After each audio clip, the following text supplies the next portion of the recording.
I give the CIA a total credit for sponsoring and initiating the entire consciousness movement, counterculture events of the 1960s.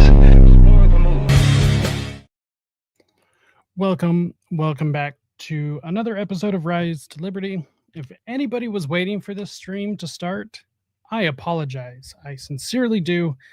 Seemed like everything just had it out for me. It didn't want to work. Everything wanted to update all at once. Computer wanted to, be restarted for some reason. I don't know. Everything just, when it rains, it pours, I guess. So typically these Laurel Canyon shows are actually going to be on Sundays. I was just too busy yesterday to be able to sneak it in, but I'm sneaking it in today. It's funny because I'm not any less busy. But, I need to get it done for the week, so I'm going to make it up. So here it is. Since this is not a normal Sunday, then we're going to do something a little different. It's going to be in the same subject. There's a couple of things that I found that I want to look at. So for anyone who doesn't know, anyone who's new here, these Sunday Laurel Canyon shows or, hippie generation, 60s, 70s, I guess when we go back in time or Dave McGowan Sundays or whatever, the whole point is they're supposed to be earlier in the day, kind of loose, hanging out, and then supposed to sit with a cup of coffee or a cup of tea, whatever, kind of less formal, catch up on some things, read some history, that sort of thing. So that's kind of what we're going to do today. However, from here on out, these shows will take place on Sundays. So, and they'll be fairly early, about 10 o'clock Mountain Time, which is, 12 Eastern. So be on the lookout for that. Usually everyone's home on Sunday anyway, so it should work out just great. We are on part 4. I actually was looking at the list. I haven't done one of these episodes since springtime, so it's been a minute. But instead of jumping straight back into Laurel Canyon, you can go find the other episodes that I've done if you would like. There is a playlist on my YouTube and Rumble. First, I want to jump into this article. I found this kind of interesting, which led me down a rabbit hole. So let's see here. I'll just get squared up for you guys, for you fine folks. Boom. Okay.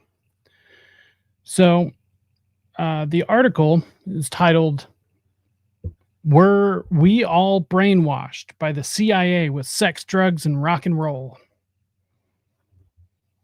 I would argue, yeah, probably. It sounds correct, honestly. So I'll tell you just right up front, this is not what I thought it was. This article is actually highly critical of David McGowan, and particularly his thesis from Weird Scenes Inside the Canyon, which is also odd because I rarely see criticisms of Weird Scenes. The criticisms I see of Dave are typically with Program to Kill. None of his other books, though. However, the reason we're going to go through it, at least briefly, is because, I'm usually reminded that it is a good thing occasionally to go through the opposite side. I want to know what they're saying. I also want to be very familiar with their arguments. Every once in a while, they'll slip up and give you a really good argument. Personally, I don't think that there are any good arguments in this. A bunch of conjecture. However, I still think it's important to occasionally do. Also, I kind of want to make fun of it because they're attacking my boy Dave. So Okay, let's just get into it. So, did you know that LSD and hippies were invented by the CIA in the 1960s? No? Well, the idea was to hook kids on sex, drugs, and rock and roll. Hey, it worked. So they could not overthrow the military industrial complex. Accomplices in this diabolical scheme were in England, the Beatles, and in America, Jim Morrison, Frank Zappa, and other residents of Laurel Canyon in LA. Joseph Flattery dove down this conspiracy rabbit hole to find out how this happened. I mean, you can just hear the sarcasm and just disdain they have for this idea in the first place. Quote, there's this guy from the CIA and he's creeping around Laurel Canyon. Frank Zappa, Plastic People. I have never been a Frank Zappa fan, at least of his music. I kind of thought, he was an interesting person. He's not quite a god, but I agree with your sentiment. He's honestly, it's really sad that he's not here. We could really use him right now. So it is highly unfortunate. Plus, I would love to get him on this show, which is partially why I think I feature so much of his work on this show, is because I don't have that opportunity to do so. Anyways, I've never been a huge Frank Zappa fan. I do like what he did at the PMRC hearings. I was a big fan of that. Some of his stances, I think, are just juvenile. They're also pretty liberal for my take, although I find it funny. Anyone who doesn't know, Frank Zappa was an incredibly hardcore conservative and a self-admitted authoritarian. So that's kind of interesting. I completely agree. I think it was, let me actually look this up real quick. Oops. I guess it would help if I could spell, right? Okay. Where is his? Really? I guess IMDb will have to do. Okay, so no, that is not even close to the right person.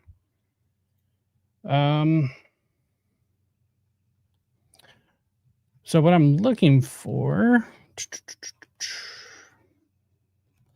so I think a couple of days ago was the anniversary of his death date. It's November 22nd, I believe. But I couldn't remember if that was his birth date or his death date. Nonetheless, pour one out for the homie. I mean, I am so thankful that he left us the work that he did, because I wouldn't be doing what I'm doing right now if it wasn't for him. I think all of us in this parapolitical conspiracy, intelligence agency, I don't know, whatever you want to call this circle of slowly becoming friends, whatever you want to call us, none of us would be doing what we're doing. We're all trying to build upon what he left in our own way. And if he has to be gone, I think that's a pretty cool way to honor him, to be able to go through and not only build upon his work, but all of us do it in our own way. And it just kind of spreads like wildfire. So, if this is the, world that we have to live in without Dave McGowan, then, I guess this is pretty cool. I enjoy it. Anyways, I do find it weird. Frank Zappa was a leader of Laurel Canyon, never wanted to be, and he hated hippies. I can agree with that. I can't stand hippies.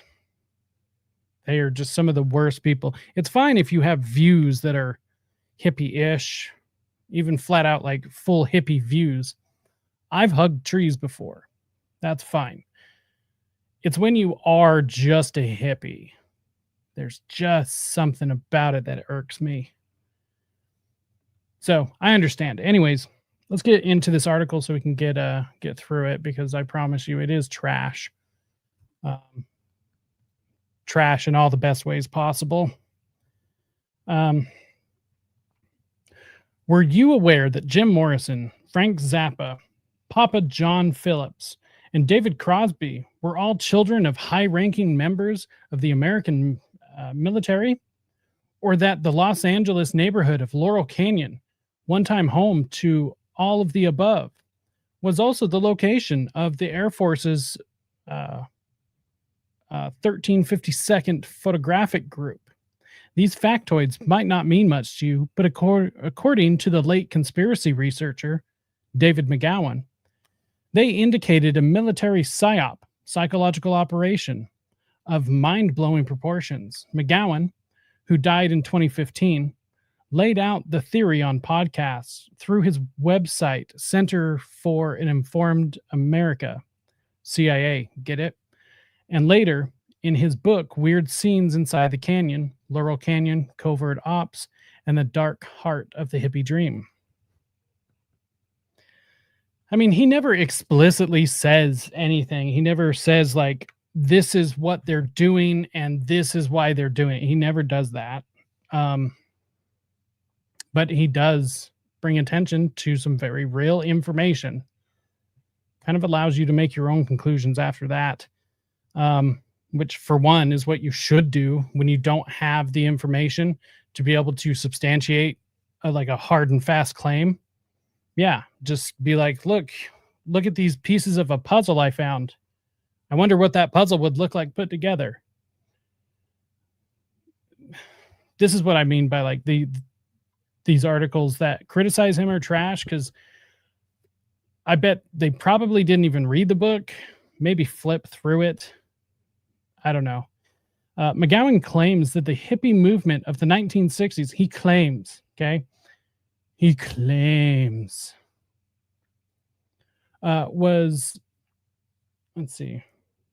was conceived in a government lab somewhere. That's such a mischaracterization. Like, okay, who's the person that wrote this? Joseph Flattery. Let's go see how flattering you are looking. There's one thing you should always do. Anytime you're reading articles or anytime something was written by somebody, go see who they are. Go see who they work for. Go see pictures of them. In fact, let's open this picture up. Oh. Come on. Won't let me open up the picture. Let's see. Oh. Is there a Twitter or a Facebook? Oh, he has a personalized website after his name. Oh my Lord. Fucking cringe, dude. Joseph L. Flattery is the author of numerous books on fringe culture, including Sirhan, or the Hallucinatory Vanguard, and Satan Goes to the Mind Control Convention. Oh, I bet it's such a great book. Actually, I would read it. So if anyone wants to buy it for me, I'm half kidding. I'm just not going to spend my own money on it, is all I'm saying. Let's see. He does have a Twitter. I might have to go follow this piece of shit. Journalist, low-selling author, filmmaker, infiltrated a UFO cult. Oh, okay, so he's one of these people. He's like, he's reporting on the underground. But there's like just enough of him to make him like have some sort of cred with like street cred with, I don't know, his coworkers. But anyone like who's like an actual fucking street kid or whatever would smell this dude coming a mile away. Journalists are not typically welcome in the underground. Not unless they have a bunch of piercings on their face and, you know, tattoo on their butt, then yeah, they're accepted. But this dude, like, what are you doing with that ice cream cone, dude? What are you doing with that? This is who wrote the article, and this is why I say it's important to go find who writes these articles, especially for the big publications, you know, the New York Times or the New Yorker. I don't know, the Wall Street Journal. It doesn't matter. The bigger the publication, but especially the small ones too, that like the companies that call themselves magazines, but weren't actually around when magazines were a thing. Those places, you know, a lot of the like feminist rags that they have now. I don't know. I can't like, what is it called? Pink Magazine or whatever. It was never a magazine. I don't know why they still call themselves magazines, but anyways, always go and see who is writing your articles that you're reading. You'll start to notice a pattern. It's a certain type of person, and they definitely have a specific type of phenology, which I know that like phenology is like a pseudoscience or whatever. There's got to be something to it, just like even if it's half-assed, like that sloping forehead. And you know, look at Tyler Robinson from A Side Profile. That's what I'm talking about. I guarantee this guy has the exact same thing. Let's see, paranoidhistory.com. Oh, he lost his domain name. Oh, really? I think I might go buy that. Let's go see how much it is, shall we? Let's see.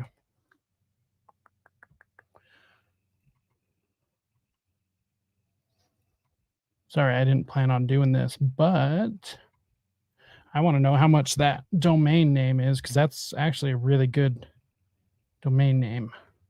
Paranoid History? Get out of here. I would love to have that.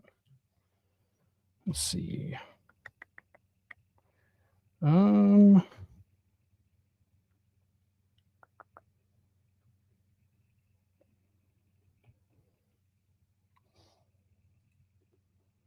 What?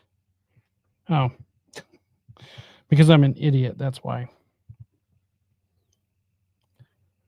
Also, always turn on two-factor authentication on any super important account.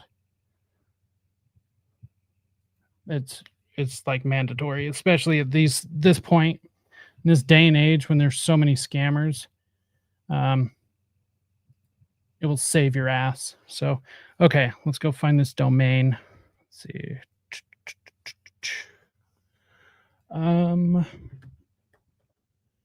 Paranoid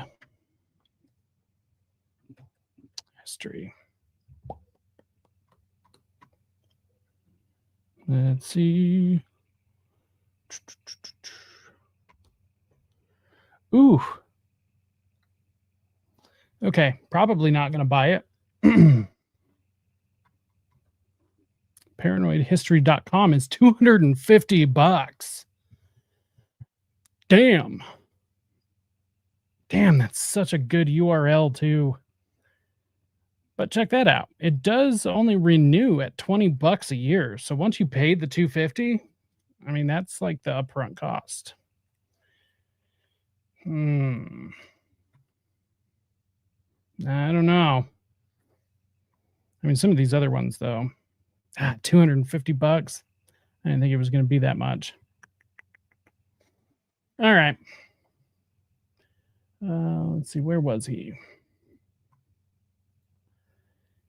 God, that's such a good domain name. I want that. I would switch all of my stuff over to it. Paranoidhistory.com. Yeah, I'm not done with that dream quite yet. It is way too cool. All right, let's get back to his shitty article. If I can find it again. Oh. Geez, where is it? Okay.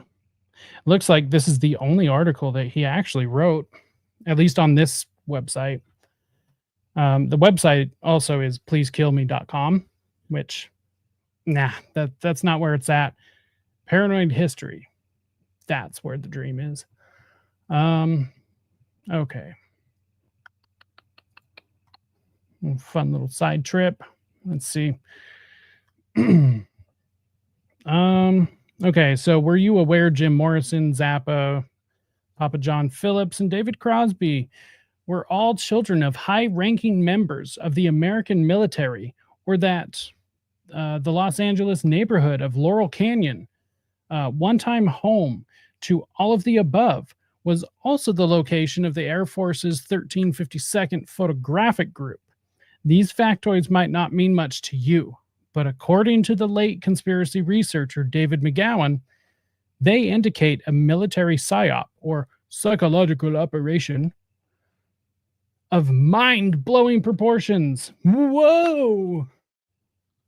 McGowan, who died in 2015, laid out the theory on podcasts through his website, Center for Informed America, CIA, get it? And later in his book, Weird Scenes. Let's see. Once again, McGowan claims, no, he doesn't. McGowan claims that the hippie movement of the 1960s was conceived in a government lab somewhere. That has never come out of his mouth, not once. This is insane. This is why journalists are hated. Also, this is partially why I do what I do, because I promise all of you watching right now, I will never insult your intelligence by acting this way, by writing that way, or giving a presentation that way. I respect my audience far too much to be able to treat them like children. But I guess we're all just a higher class of people, so hey, he is a journalist after all. Let's see. Government lab somewhere as a way to diffuse the nascent anti-war movement. Yeah, that's actually kind of what it was. The plan was, simply put, to hook the kids on sex, drugs, and rock and roll, taking their minds off of the revolution in the process. That actually was not part of it. It was actually making middle America disgusted at the anti-war movement. So close, I guess. Perhaps the individual most emblematic of this scene was Jim Morrison. Morrison, I guess this is a quote, Morrison essentially arrived on the scene as a fully developed rock star, complete with a backing band, a stage persona, and an impressive collection of songs. Enough, in fact, to fill the Doors' first few albums, McGowan writes. Yeah, because that's exactly what happened. How exactly Jim Morrison reinvented himself in such a radical manner remains something of a mystery. Jim Morrison's band arrived on the scene as a fully formed entity because they did come out of nowhere. And there's some incredibly strange factoids about Jim Morrison's origin story. Also, if no one's ever seen that picture of Jim Morrison standing with his dad,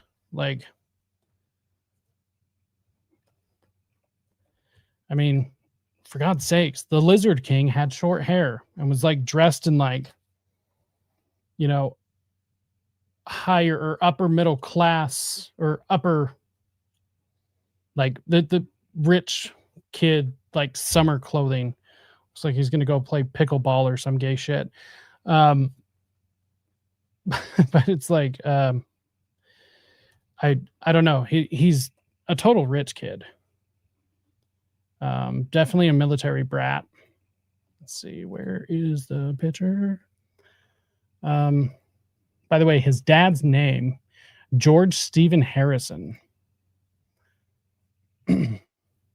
He was like a big wig, like a big wig in the Navy. He was in charge of a lot of things. So, oh, good.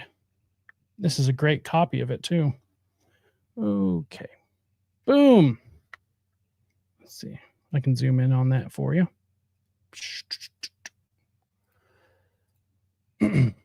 Boom. Jim Morrison and his dad. Look at that short hair. Look at those rich, pretty boy clothes. Now, this picture was taken only, I don't want to misquote, so I'm not even going to say. Okay, so this source says January 1964. So let's see, the Doors came onto the scene about 67. So, I mean, that's not that long after. And he did just come out of fucking nowhere. So, just like already, we're 5 paragraphs in on this stupid fucking article.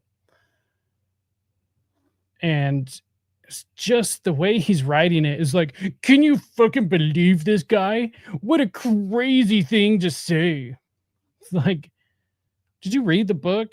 Or if you did read the book, did you read anything outside of that? Did you verify, independently verify any of the information that he put in the book?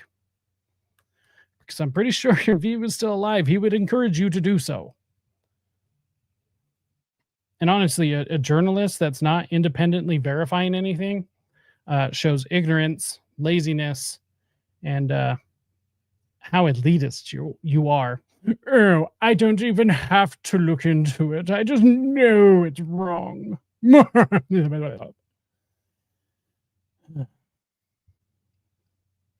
know, this kid probably went to college right out of high school, has no like real world experience. He got shit handed to him pretty much the whole way, I'm sure. It's that elitist tone. It bothers me. Let's see.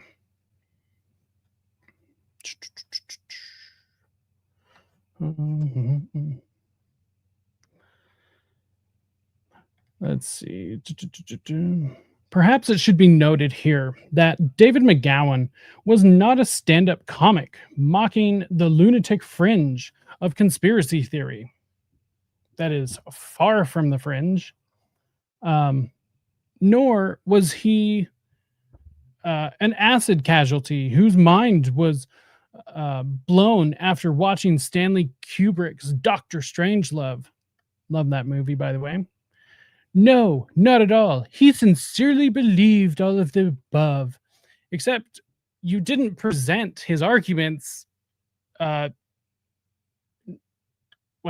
I guess kind of close to what he did, but they're still factually wrong. You framed them wrong. You presented them wrong. I believe we call that a straw man. Okay, if you're going to criticize the ideas, fine, go for it. At least criticize the ideas. At least have the integrity to be honest about it and actually understand what you were criticizing before you just turn your nose up to it like an elitist prick, you know? Let's see. Not going to watch that clip. Let's see. McGowan doesn't tell us how he thinks Morrison made his stunning transformation. He merely notes how strange it is and leaves us to wonder about it. because he's not trying to feed us information. Like, he has no idea, so he says so. And it is weird. You go from, you know, prep student, you know, but yet, like, we're supposed to just buy. We're supposed to buy the narrative that this man with zero interest ever in becoming a musician, playing music, or anything surrounding it, that man rolls into LA with a couple of notebooks full of songs. And have you ever tried to write a fucking song? Get out of here. So a man with, like, I don't know, is he oozing talent? I've watched videos of Jim Morrison before. He's not like, he's not that great. I mean, maybe it was an in-person thing. I don't know. He writes all the fucking music out of nowhere, has no interest in doing it, and then they're all like Billboard, like, charting songs. And oh my lord, they're such a big band now that Walmart sells their merchandise, you know? Does anyone else buy that he literally just, oh, I hate you, Dad. You're in the military and I hate the war, so I'm going to go form like one of the, you know, biggest rock bands in the United States. You'll see. Like, really?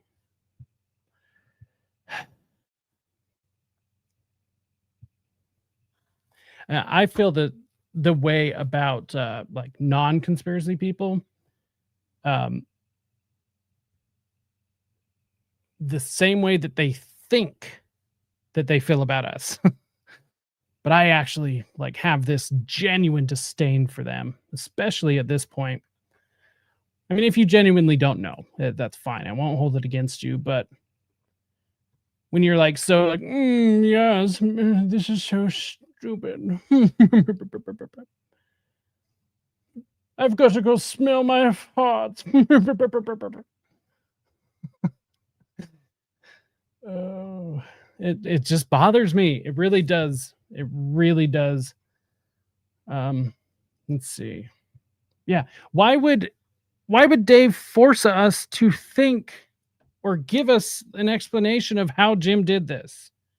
That's part of the mystery to it.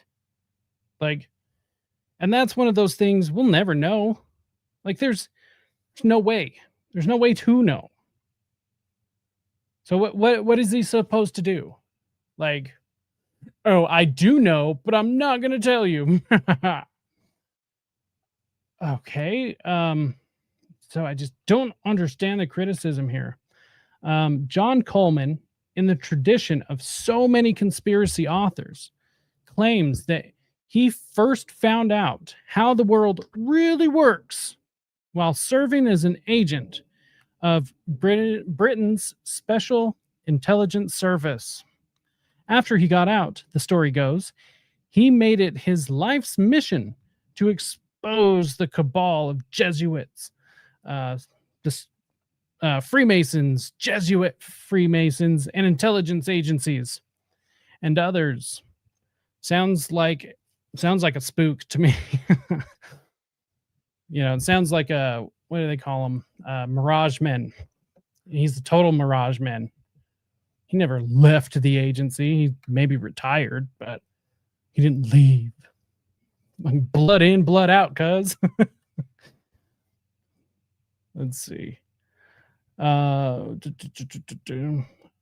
course, like the vast majority of conspiracy culture's so-called whistleblowers, all we have to go by here is Coleman's word. Yeah, but he was on the inside, so his word means a little bit more than, you know, a guy slinging hot dogs out of a cart. Oh yeah, I read a book once.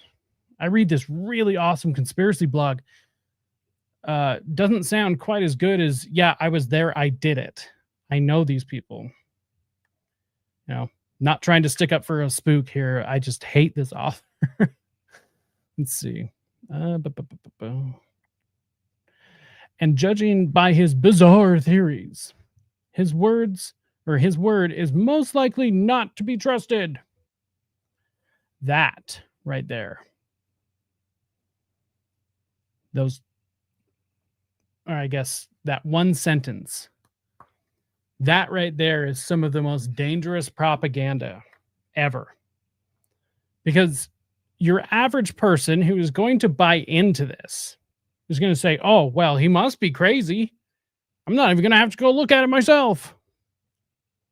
I mean, he must be really out there because, I mean, he's like, this McGowan fella is like really out there, but man, this guy, he's not even compared to him. I'm just not even going to remember his name so I don't have to bother myself. It sounds stupid, but it's exactly what happens. Oh man, I need to be careful of that guy. Because he believes bizarre things, then, that automatically means that we shouldn't trust what he says.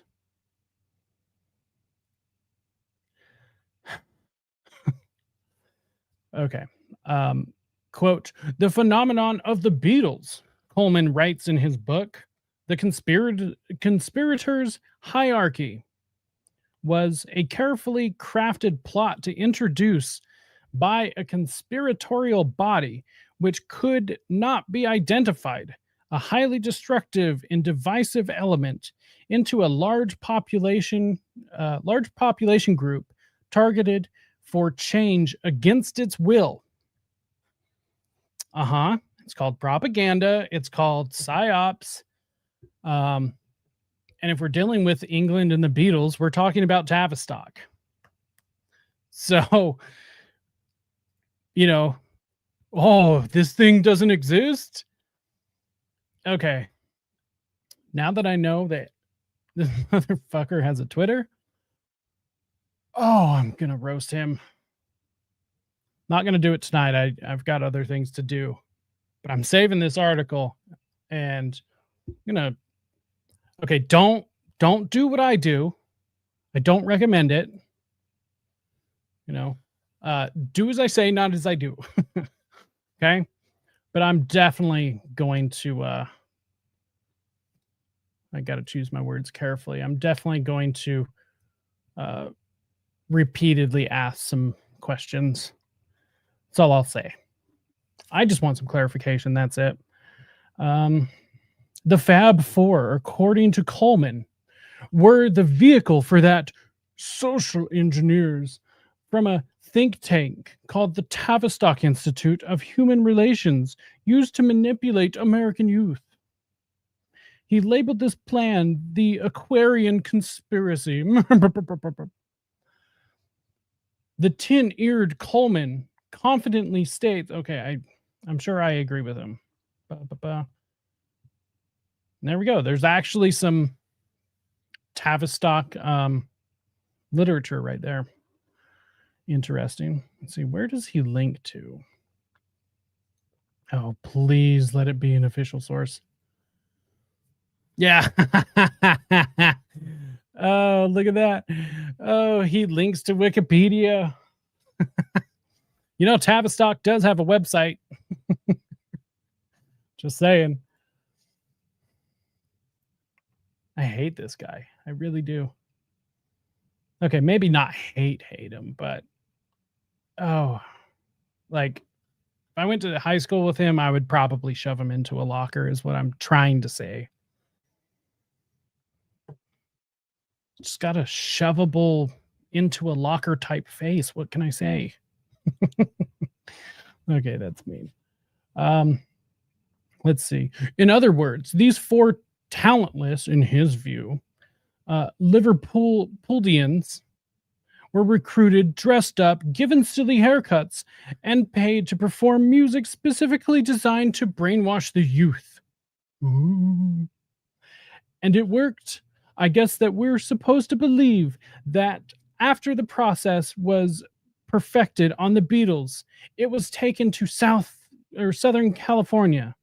Besides the Doors, McGowan implicates a large number of groups and musicians in his conspiracy theory, including The Byrds, Frank Zappa, Crosby, Stills, and Nash, Love, Graham Parsons, Neil Young, Paco, America. While McGowan doesn't presume to tell us precisely who is responsible for this plot, he does imply that it's the same military-industrial complex that escalated along with the Vietnam War, getting a major assist from Jim Morrison's father, Admiral George Stephen Morrison. Okay, not a major assist. Admiral Morrison was in charge. So whatever happened at the Gulf of, or in the Gulf of Tonkin, whatever happened right there, was it was impossible for it to happen without his knowledge. He is a fucking admiral. So one of two things happened with the Gulf of Tonkin. Because some critics will point out to the fact that, oh, well, Admiral Morrison wasn't even, in the country or near the Gulf. He doesn't have to be. Especially back then, he don't have to be. However, there is a chain of command.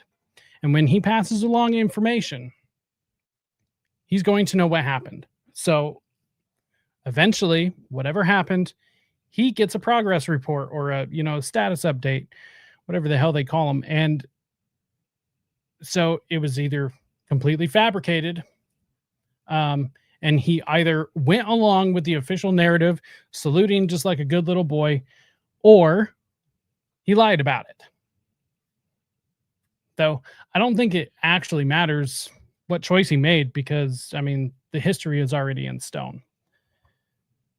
But he's a fucking admiral. He's in charge of so much.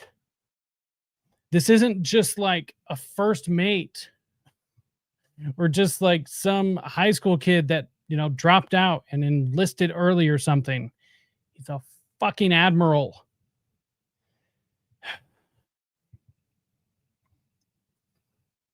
It's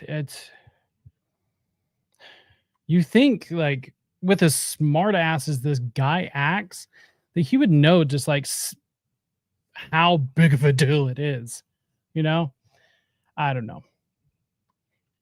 See, according to his New York Times obit, the elder Morrison commanded America's naval forces in the Gulf of Tonkin when the destroyer Maddox engaged 3 North Vietnamese torpedo boats where there's no existence or there's no proof of existence at all ever.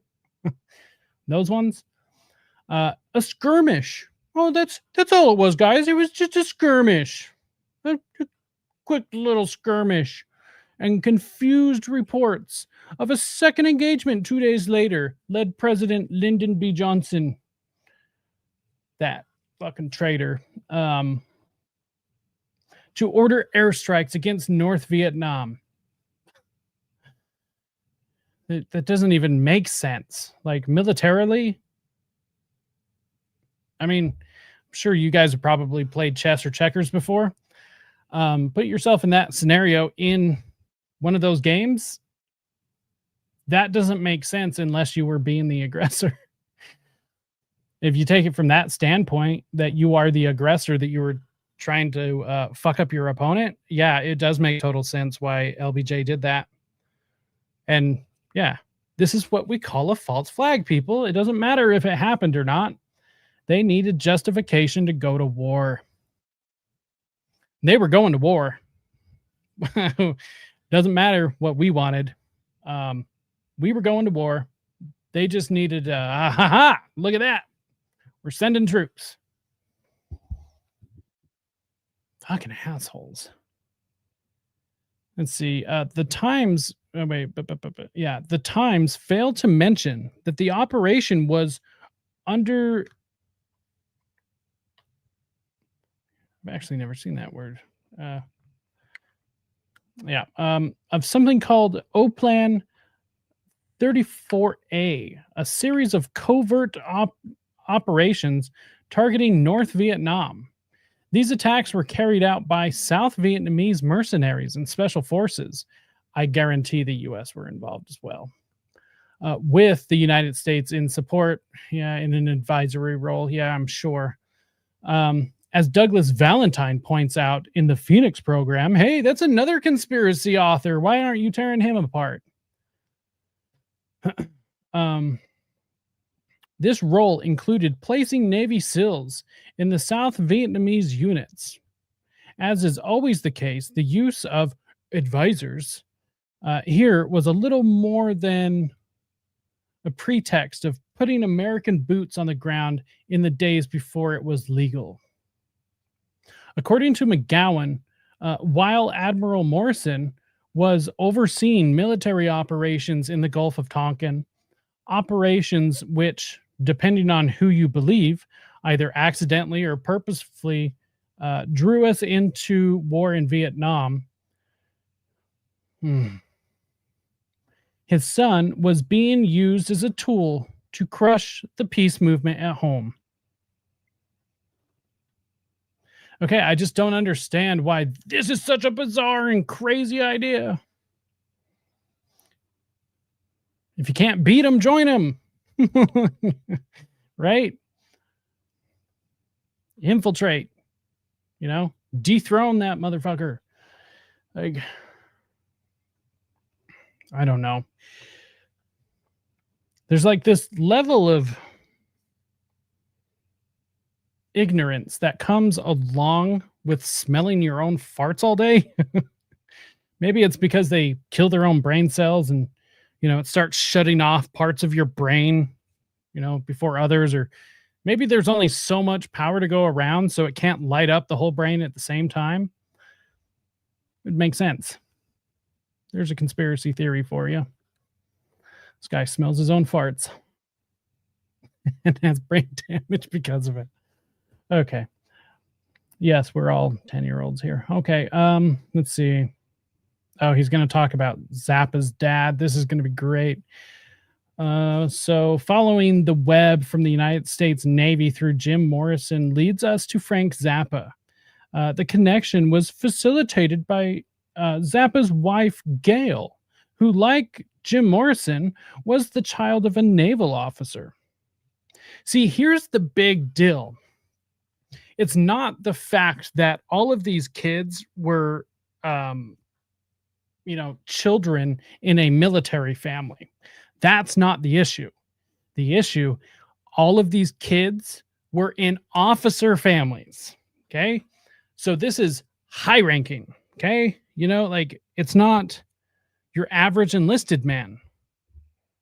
I'm sure with as many people as they're watching right now, I guarantee there's one person that has military connections somewhere in their family. And probably not that far off of family. Like, I'm talking immediate family. So it is very common for people to be related to servicemen and women. It's not common for an entire group of people who grew up together, went to school together, followed each other around the world together, to just wind up randomly in one place and all be family members of high-ranking intelligence officers and scientists and just the cream of the crop. That's what's odd about it. It's not just like, ooh, their family was enlisted military. See, they downplay these certain details because if they don't downplay it, then they're unable to dismiss it. Because anybody, even this dumbass, would have to admit that it is odd. All coming from high-ranking officials. That is odd.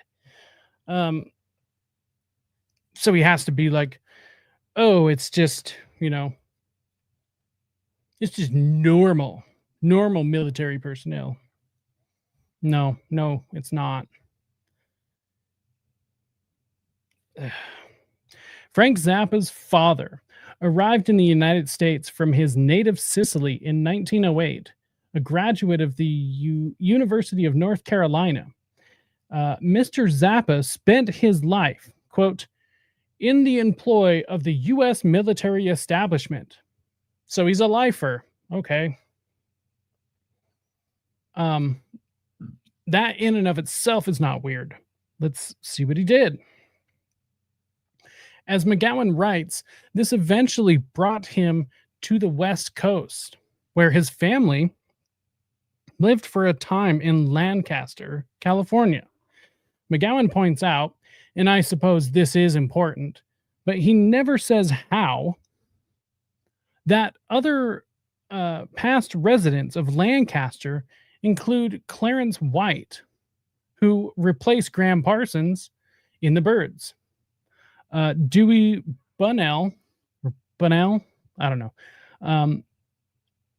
of A Horse with No Name infamy. That band's called America, by the way. And Captain Beefheart himself, Don Van Vliet, McGowan also claims that the city of Lancaster is right alongside Edwards Air Force Base. Although this isn't accurate, the base is 22 miles northeast of the city. As it so happens, Area 51 is under the administration of Edwards Air Force Base. So perhaps Zappa, Van Vliet, et al. We're working for whoever it is that's been reverse engineering extraterrestrials. It's so exhausting. Oh, yeah. And I bet they went to Area 51 and hung out with some aliens.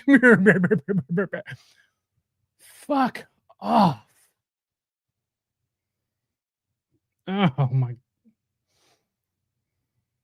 You know what this reminds me of? Remember that? Maybe I'm just speaking about myself here, but there was, when you were a little kid, there was that one friend. He was a neighborhood kid, but he would always go and tell. Always, no matter what. Even if you weren't doing anything bad, if he thought you were doing something bad, he would tattle. Oh, that's what this kid is. And because he tattles all the time, none of the kids want to hang out with him, so he has to hang out with the adults. And that's why he kind of talks like this, because he wants to make sure and get his point across and sound adult.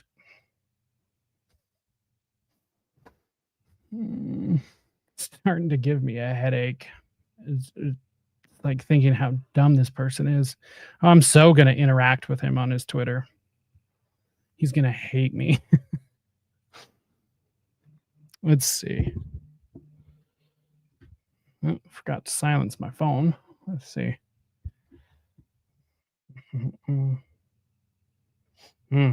That's a phone call I need to return after this. Let's see. Okay. McGowan portrays Zappa as a rigidly authoritarian control freak and a supporter of U.S. military actions in Southeast Asia, who used his roles as a producer, label head, and one of the most famous freaks in America to bring down the anti-war movement. Of course, there's nothing to the rumor that Zappa supported the Vietnam War, but why let that ruin a good story?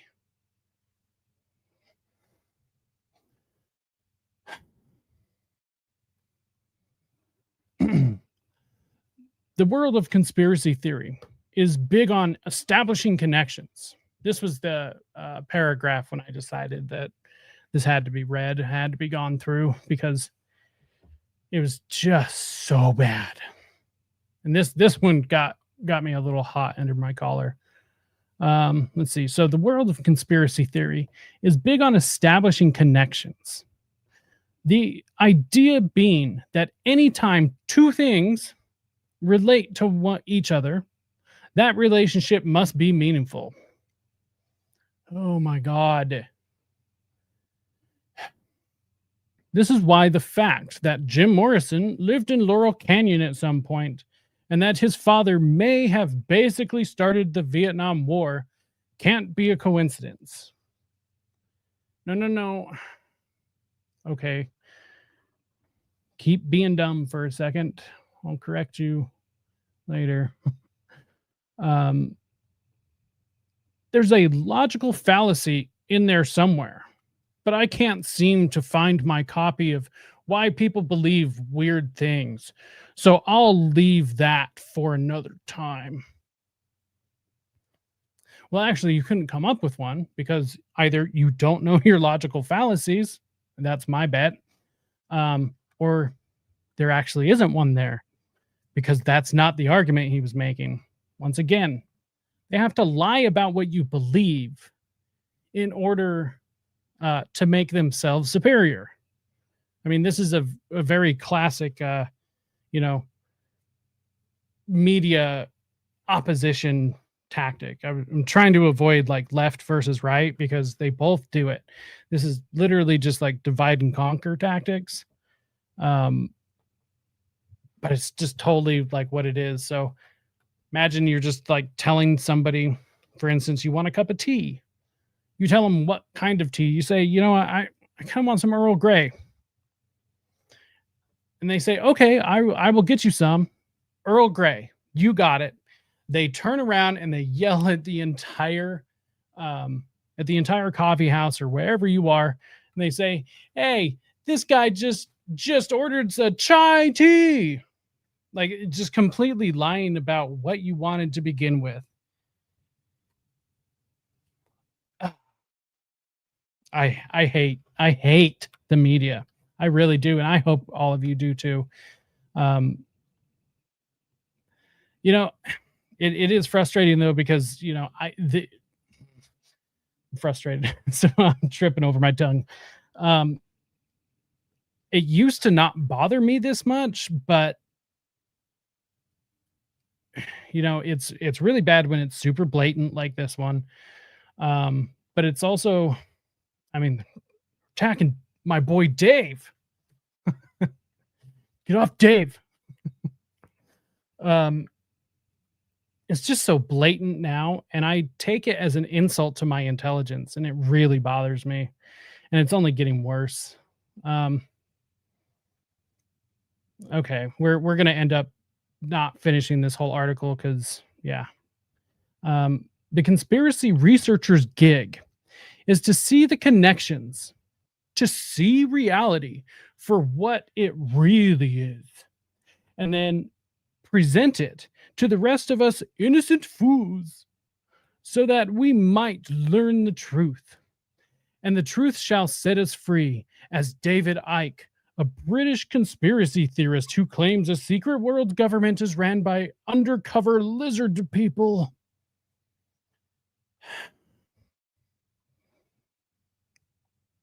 That is such a dirty tactic too, like psychologically.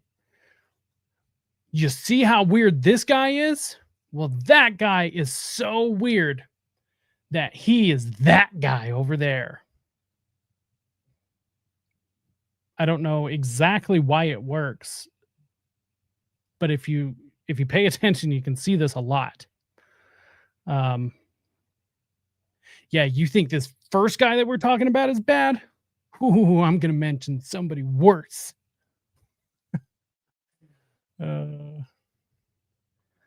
See what did I say? It's the kid that won't fucking stop tattling.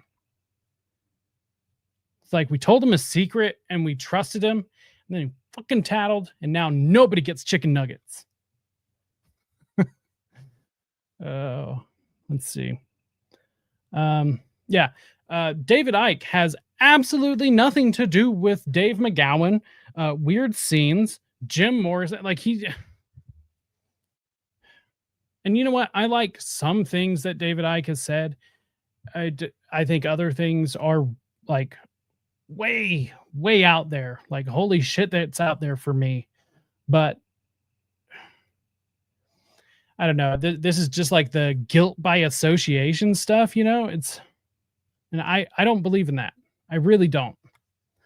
Um, if you have a hand in doing something, then you're just as guilty. But just because I know one of you people, that doesn't mean I'm guilty because you did something to upset somebody or cross somebody or nothing. Like that's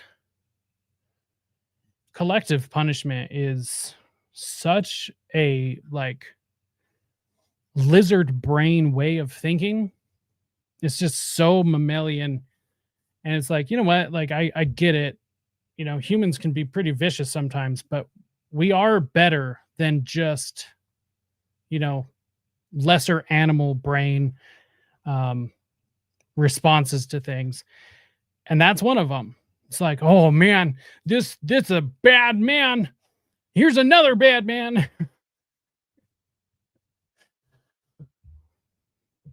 This man's bad, but that man's even worse. Let's go back to just bad man, but not bad man. Get out of here. Oh, I'm so picking on this guy. McGowan's work is generally little more than a litany of these connections. Unsourced and hard to put into proper perspective. Actually, it's like probably one of the easiest books I've ever read. Maybe it's the way that I read or the way that he writes, both, whatever. I find his work incredibly easy to read and understand. So I don't know what's wrong with this guy, why he can't, improve his reading comprehension skills, but it's got to be all the fart smelling. I told you, it causes brain damage.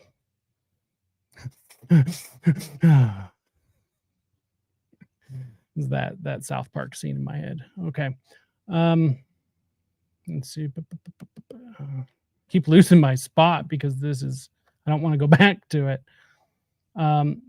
What are we to make of the fact that, quote, some have claimed, end quote, that J. Edgar Hoover frequented a brothel in the canyon, or that Frank Zappa's father once worked at the Edgewood Arsenal chemical warfare facility, where the U.S. military conducted MK-Ultra type experiments on human subjects, ?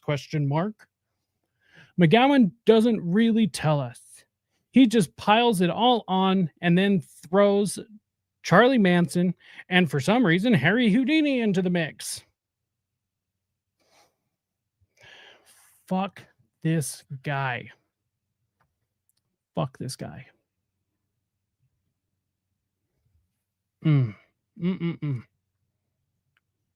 Let's reconsider that same passage from Weird Scenes quoted earlier. McGowan spends a lot of time being blown away by the fact that the Doors, a group of, in his opinion, no talent, non-musician hacks, led by a guy who can't even read music, that's a pretty fucking important detail, is somehow responsible for some of the most endearing classics of the 1960s. Yes, that's weird. Like, how many times do we just see random people with no interest in being a musician, not really any talent to speak of or be able to prove, literally come out of nowhere in a short period of time and write music that has lasted long after the band was done and will continue to do so.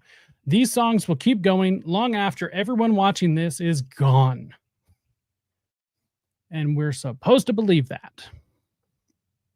Because it just happens all the fucking time. There's just people doing this all the fucking time. There's always a new Jim Morrison every week. Jim, Jilly, Johnny, Jacob. It's all the Morrisons. Just keep coming out of the woodwork. We're going to have to get an exterminator because they just won't stop coming.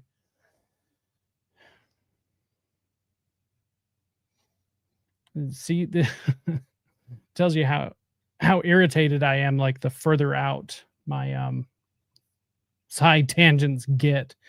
Let's see. McGowan, let's see. One has to wonder if McGowan ever bothered cracking open any of the gazillion books about the Lizard King, not to mention listen to any of their albums. If he did, he'd surely know how the Doors evolved from Ray Manzarek. I've always had an issue with his name. And Rick and the Ravens, and how Morrison was referred to by his fellow UCLA film students as the pudgy Navy brat until he moved out on the beach, stopped eating, and started writing songs while flying high on LSD. Oh, that's it. It's the LSD, guys. That's how you become Morrison. You stop eating because you probably don't have a whole lot of money and because you want to spend your money on drugs. So you do the drugs, you sit on the beach, and you just write. If you do that 5 times a week, you'll become Morrison. See, it's the shit comments like that. It's like, if like a you know,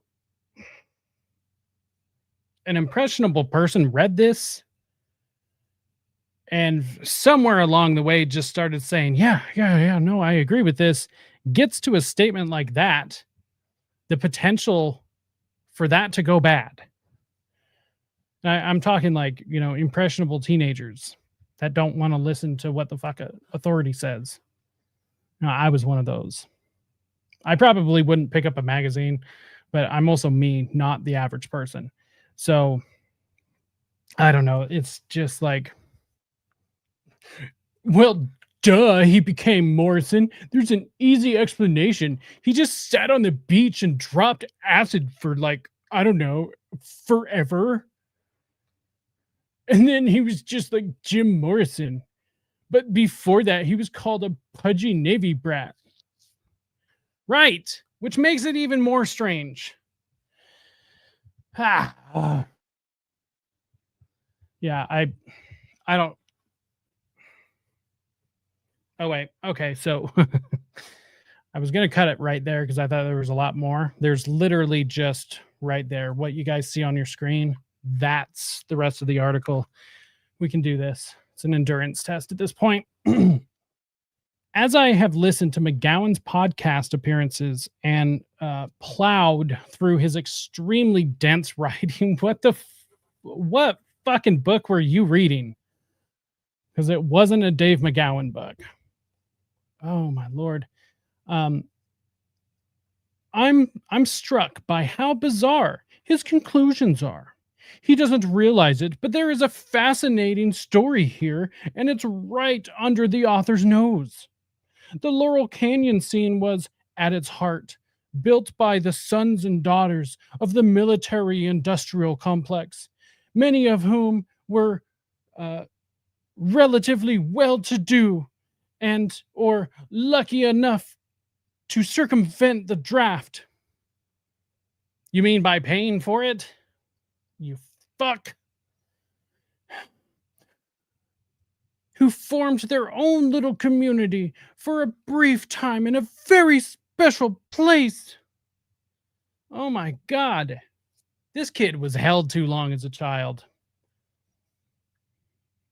I don't know where his dad is, but let's see. The own little community for a brief time in a very special place. It was oftentimes a very dysfunctional scene. Yeah, because of the drugs and the child trafficking and the child prostitution and, never getting in trouble because they had someone looking out for them. The massive amounts of narcotics that went through that canyon, all the strange deaths, the suicides, the murders that were never solved.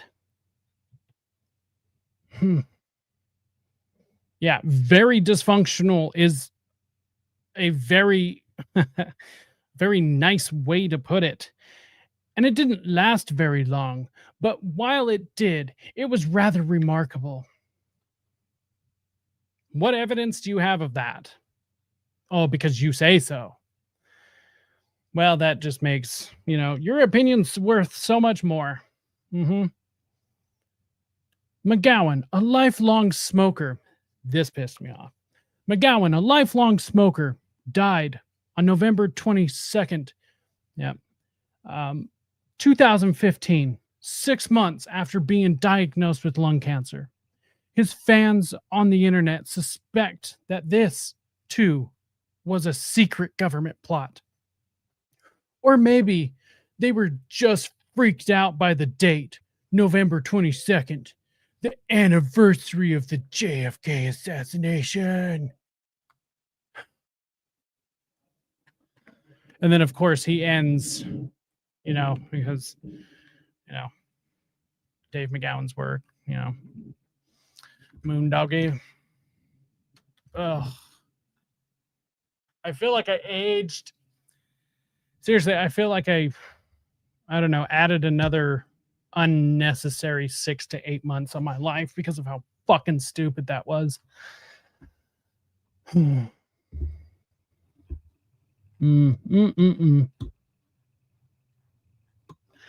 It's frustrating just because it's like, because people are able to write this way, I know for a fact that they're able to not write this way, which means they're doing it on purpose, which means whether they understand understand the implications of what they're doing or not doesn't matter. They are doing it. They have the ability to not propagandize us. Because here's the thing. If you disagree, that's fine. I love disagreement, but it better be fucking honest. And don't criticize my opinions, something I believe in, unless you can fully articulate to me what it is I believe. Once you can fully and clearly state what I believe, what I know to be true, you can fully represent it in the correct manner. Criticize all you want. Hell, I'll probably join you. But until that moment, you're a fucking retard. I'm saving this article. Let's see. Sorry, I've been ignoring the chat. It's all I could fucking do to just not rip my throat out. 1122 RIP David McGowan. Thanks for breaking our hearts with the truth. Yeah, I kind of agree with you, but on the other hand, I don't want to go back to not knowing. Like if I had the choice, take the blue pill or the red pill, I'm staying here. Staying here. I don't want that numbness. Although it is making it, I don't know about you guys, it's making it incredibly difficult to enjoy any form of entertainment anymore. Some stuff I just kind of have to suck it up and deal with it and just be like, yeah, they're probably paid by the CIA or whatever. Unplug my brain for, 120 minutes to watch a movie or whatever. I can do it occasionally, but holy hell, it is getting harder. It is getting significantly difficult. If I wanted to avoid every little thing that was propaganda, social engineering, satanic, gay, or any variation thereof, I would just never watch entertainment at all. I will say, I think that's partially why I tend to do longer shows, because once I get going, it's like, I don't want to leave you people. We're in this together, man. We've got idiots walking around like this. Wait. Like this. What the fuck are you doing to that ice cream? Is there even ice cream in that? I'm telling you, the phenomenology of the head. Just fucking look at him. Do not, and I repeat, do not harass this man or whatever. But after this stream ends, life goes back to normal. But I will never tell anyone to not,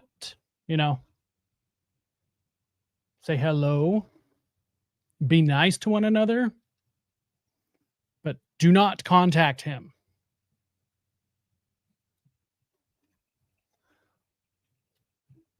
Although I am curious about these books. Like I said, I'm not going to spend my own money.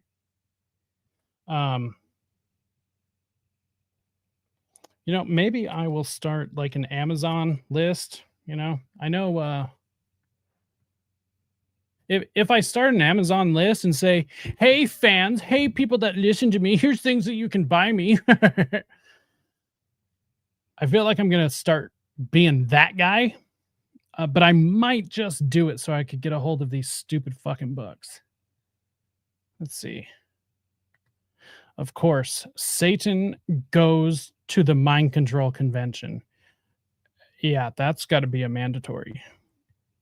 Satan goes to the mind control convention. Please tell me they're there.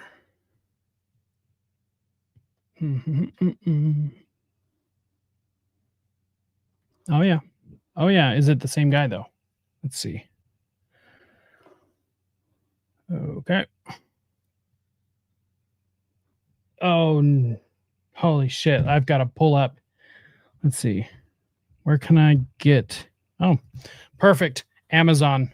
I hope we can see his fucking picture. Come on.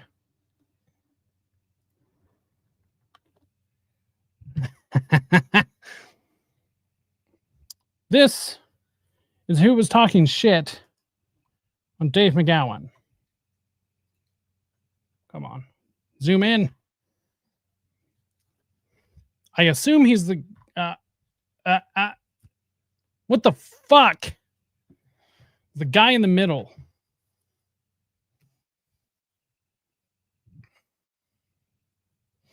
This is the person spreading his trash around to the world. So I wish that book was, or wish that picture was a lot higher resolution. Yeah, his books are way too expensive for me to, well, I don't know. I might get that Satan one eventually. It's only $12. If and when I do get my hands on one of these, we, as in me, the host, and you, the viewers and listeners, we will do story time. We will do live story time. Probably only one chapter at a time, because it will make us sick otherwise. It's like the call of a siren, If we read more than one chapter at a time, it will lead us to our death. Because we'll just be inhaling so many farts that we won't be able to think right. And then we'll just walk right off a cliff. Just like the lemmings, That was a dark joke. Okay. Oh, yeah. I am so going to pick on this kid. Yeah, I don't even know what to say. But we are at about an hour and a half. You guys have been more than great, hitting it up in the chat, sticking along with me. I'm surprised you didn't run for the hills, honestly. So many times did I want to give up in that article, because I actually didn't read the whole thing before we started this. I had like a bunch of other things I wanted to get to. Let's see. Of course, Dave's own website, because technically this is part 4 of the Laurel Canyon series. So we were going to read part 4. Also, let's see. Why modern art, or was modern art really a CIA psyop? Guess we got to leave that for another time. And of course, why modern art a weapon of the CIA? So yeah, we'll probably cover these next week, because I actually think it's rather important to answer that question. Does the CIA, and this is rhetorical for all of us here, does the CIA influence and or control modern art? So basically anything after World War II. Your Andy Warhols, your Jackson Pollocks. What was that dude's name that did what the hell did he call it? It was so stupid. The banana duct tape on wall thing. Like, they are clearly controlling this. As an artist, it's a mockery, for one. As a human, it's also a mockery, because art is actually supposed to amplify beauty and, represent all sorts of training and accomplishments, dedication, there's so much to it. And I taped a banana to a wall.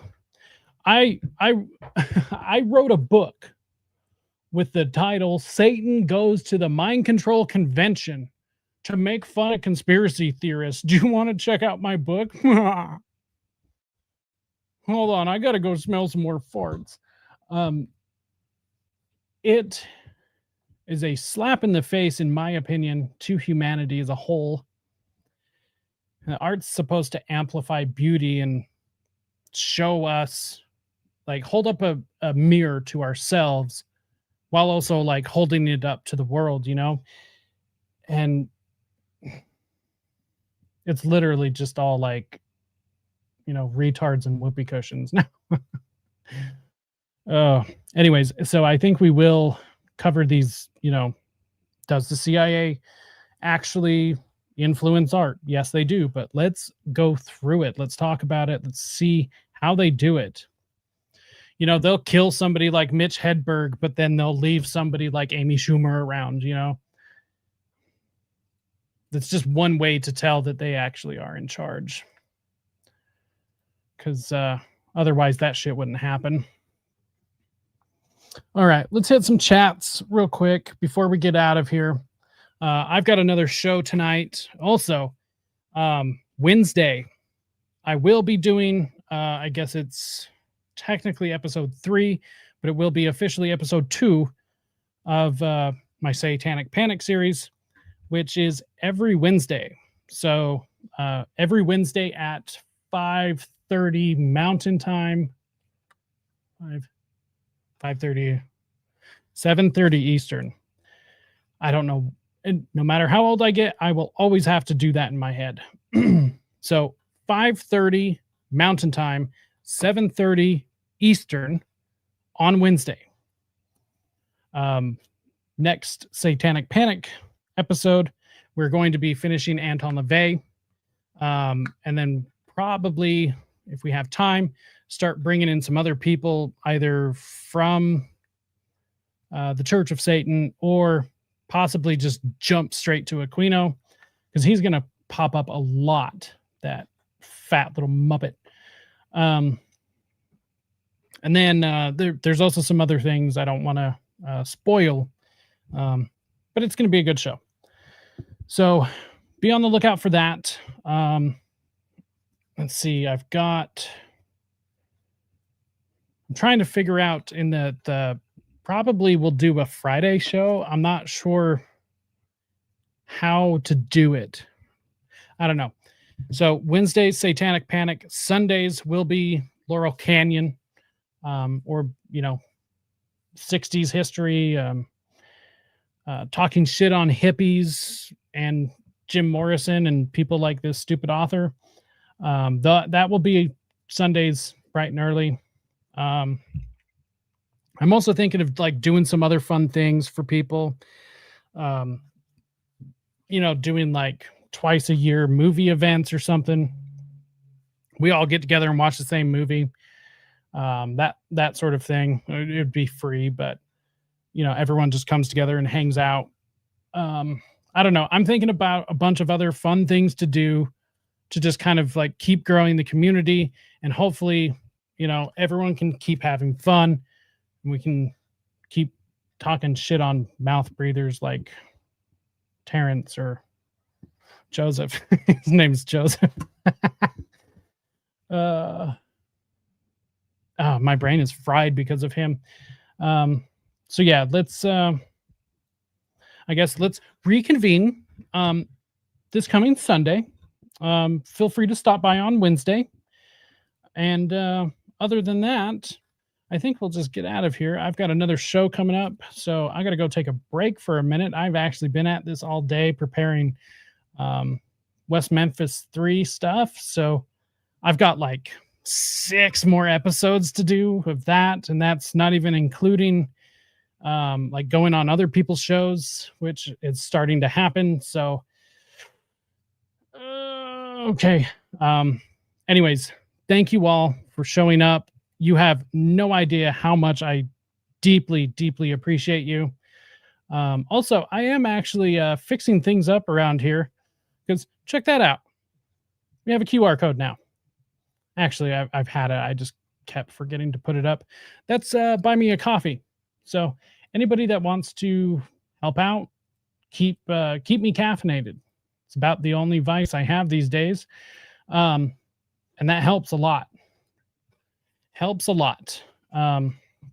So feel free to do that. Damn it, I clicked out of StreamYard. Let's see. It blows my mind, people who taught conspiracies and haven't read McGowan. I agree, but I mean, we all started somewhere, right? I mean, I jumped in with both feet. The first like conspiracy book I picked up was Creature from Jekyll Island. Took me almost a year to read it. I mean, it's a college level book. And J. Edward Griffin, I love the structure, how he wrote it, but I didn't love it the first time I read it, because he starts in the middle of the story and then he goes back, and then you go all the way through from back in the past to talking about what's going to happen in the future. And I love that structure, but oh God, the first time it was brutal. Let's see. This is my church. Started off this morning with Jacob and Heidi. Yeah, that was a great conversation. We didn't do it live. That was actually recorded at another time, but it was a great conversation. Heidi's great. She is super awesome. And found out we actually don't live that far away from each other. So we've got to go, partake of some coffee or something. I don't know what she drinks. I don't know if she drinks coffee or not, but I drink a shit ton of coffee. So make sure and, head on over to Buy Me a Coffee. I'm slowly but surely working on something cool to do with like Substack. I want, there to be able to be, I don't know, like you sign up for a month and you get a sticker, or first 100 people to buy a year subscription or something gets like a t-shirt and a mug. I don't know. There's a bunch of ideas. I'm trying to implement things to make it cool, set it apart.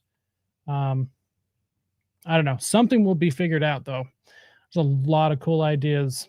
A lot of other people have approached me about really cool ideas too. So, anyways, just be on the lookout. Be on the lookout for fart smellers because, man, they think they are some smart fellers.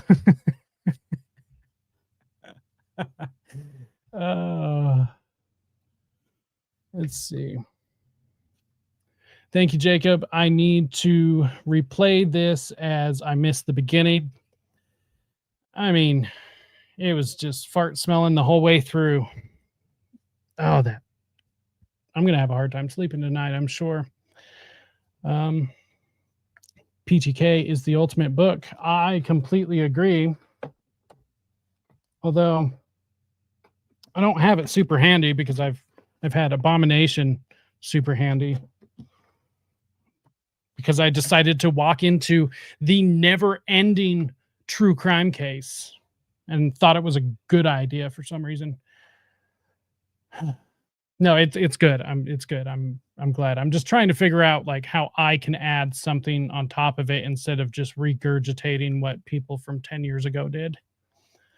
I'm watching this with the Bob Dylan playing in the background downstairs with my parents' Uno music, but nothing of Crowley example. Yeah, surprisingly. That is actually very surprising. Let's see. The one thing I would ask God,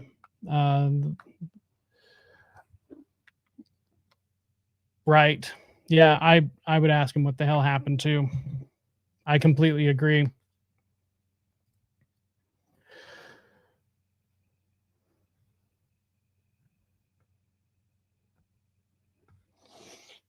Right. Well, I'm glad. You know, I genuinely hope people watching walk away with something, whether I was able to make somebody smile, see something from a different perspective, give you an idea, show you an article to stay away from. You know, I really do this for you guys.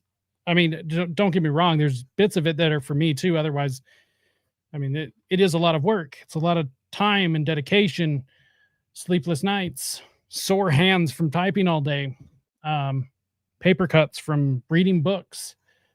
I know, poor Boo, but I mean, it's really a lot of work. But I feel as though if I do not share this information with all of you, I might just pop. Like Violet, you know, from Willy Wonka. Violet, you're turning violet, Violet. I don't know what color I would turn, but this information, it's got to get out. So I might as well tell it to some of the best, you know, viewers and listeners anybody could ask for. So once again, I want to thank you all for showing up on a Monday evening. This was a lot of fun. Like I said, this is typically a Sunday show, so look for this, or a Sunday morning show. So bring your coffee, stay in your PJs, grab whatever four-legged creature you have near you, and we'll talk conspiracy theories. We'll talk Laurel Canyon. We'll talk, you know, how normal it is for, you know, a non-talented musician to just write some of the, you know, most long-lasting, well-known rock songs in existence. Seriously, I would probably throw rocks at that kid if like I was riding bikes or something. That's a bad example. Don't do that. Okay. Hit the like, share, subscribe on the way out. Just making sure I got my new ending video put in, and I sure did. Trying to make improvements around here. So on that note, hit the like, share, subscribe, and I will see all of you guys on Wednesday evening. Until then, stay free, my friends.